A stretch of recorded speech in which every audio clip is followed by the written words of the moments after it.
مولانا در اولین داستان مثنوی 3 نمونه از کنار هم قرار گرفتن انسانها رو به تصویر میکشه.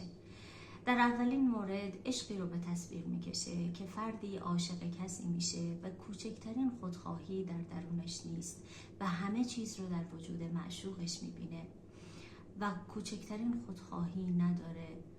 هر آنچه که معشوق میخواد به همون رضایت میده. دومین عشقی رو که به تصویر میکشه عشقی است که بر اساس رنگ و لعاب‌های بیرونی به وجود میاد و در اثر کمبودهایی که در درون انسان هاست. در این عشق معتقده که عشق‌هایی کسبه رنگی بود، عشق نبود، عاقبت ننگی بود. و اما در سومین مورد معتقده که افراد در کنار هم قرار میگیرند به خاطر سود و زیان و حساب و کتاب‌های روزمره و زندگی و معتقده که در این سومین عشق معمولاً همه چیز خراب میشه و شرایط اونجوری که ما میخوایم بر وفق مرادمون پیش نمیره.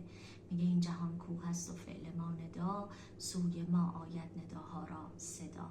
شما چی فکر میکنید؟ برای من کامنت کنید لطفاً. ممنونم.